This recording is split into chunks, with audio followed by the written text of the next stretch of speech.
Hi folks, Lee here. I'm here right now in Richmond on the banks of the Thames with Francis, and we just wanted to start shooting some videos to kind of put some footage out there and some information about what we're doing as far as the orphanage project that we're working on, why we're connected, why we even know each other to begin with. We connected online probably about 3 years ago right now, something like that. But I just wanted to ask Francis kind of how did. If you're watching this, right, if you don't know what we're talking about, you want to find out more stuff, just click on the link below to find out more about what we're doing and what Love Kids Orphanage Foundation is all about, or the Love Kids Foundation. But how did it start? Because basically we met, and when I met Francis online, he was in Ghana. We're in London right now, and we met through a mutual friend at the time, and he and his mom and his nan, right? Your grandmother was involved my too, grandma, right? everyone, all the family. We're basically taking kids in, kind of orphans, kids who whose parents couldn't take care of them, and you had about 10 to 12 kids. I forget what it was at the exact moment when I first connected with these. But how did it start? This is a question that people always ask me, and I'm really happy about that. You give me this opportunity to share with people this story. This is what it's about. When I was a child, my grandma, I used to go to the market with my grandma, and after shopping, she gives me the leftover, the money, that leftover after her shopping, and whenever she gives that to me, she show me, Kwame, go there, give that money to that man over there. So my nanny was,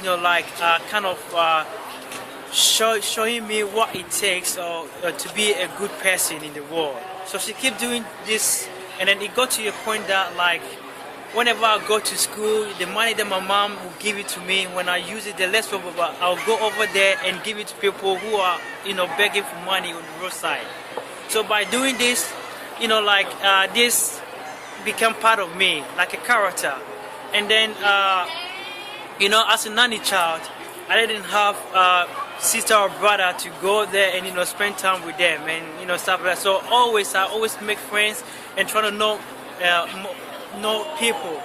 So with this, I kind of develop or manifest in me to have the love of supporting the needy.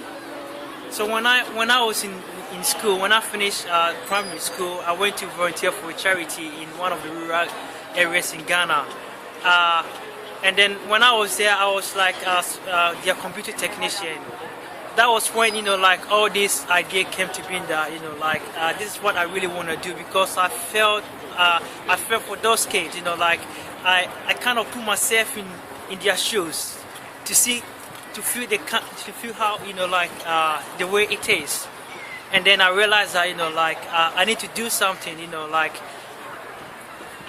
My parents wasn't rich, but I came up that I can do something to support the needy.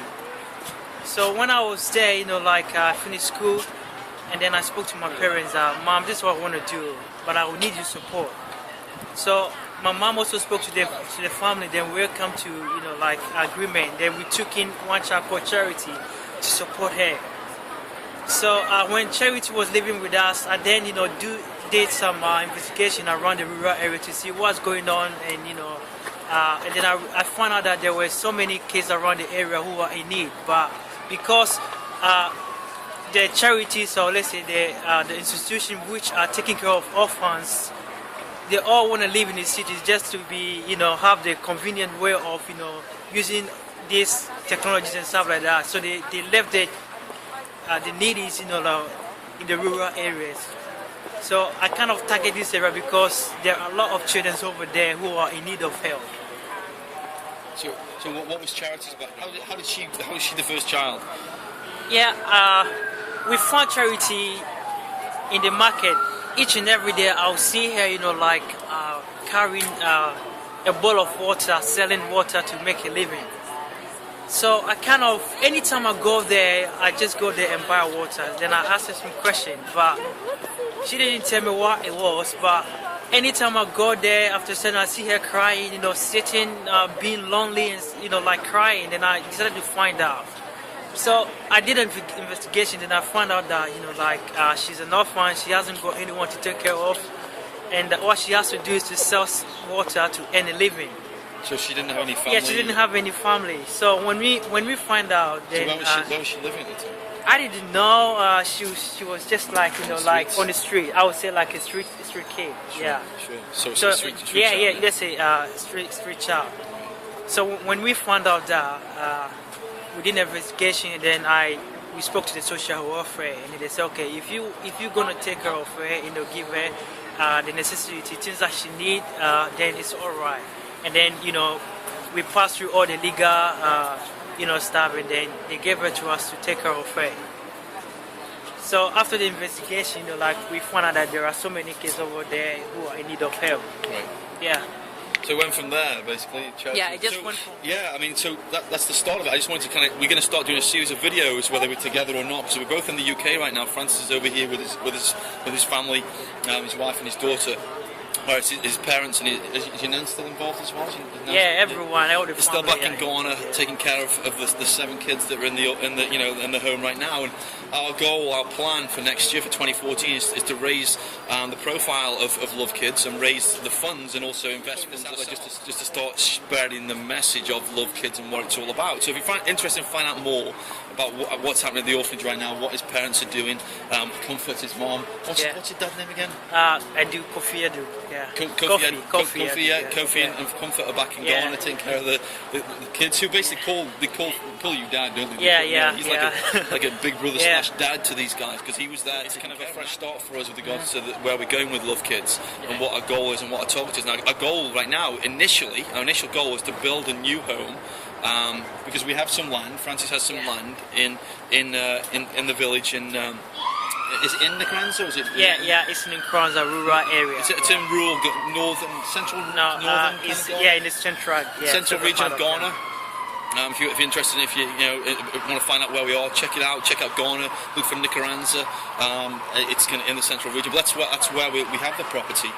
So basically, now our project is to build a new home for his parents to home these kids and bring in maybe a couple more as well, because some of the kids had to be let go back into the system, maybe because the funds weren't there. Our group fell apart that we were working with, and so it's like, right, fresh start. Let's see what we get in Nkaranza. So this is video 1, and we'll start doing some Google Hangouts as well on a regular basis, so you can check them out. And so we're going to be kind of putting stuff out there about what we're doing. We've got some kind of mad crazy adventures coming down the line next year, which we'll talk about in a minute on a separate video. But that's for now. So anyway, that's the start of Love Kids from Francis and from my buddy Kwame here, and we're here. Like I said, we're here on the banks of the Thames right now. It's a beautiful, it's cold a beautiful winter, place, almost December. It's December 1st tomorrow. It's a beautiful place here in Richmond. We're just here down in London, and we're just off to a meeting and to connect over near Heathrow. So we'll see you in the next video. Take care, folks, and just check out what we're doing. Check out the link, click the link below, and check out Love Kids and see if you can help us in some way. We'll connect, we'll get involved, and we'll go from there. All right. So we'll see you in the next video. Thank you very much for watching this video. Take care. Have a wonderful day.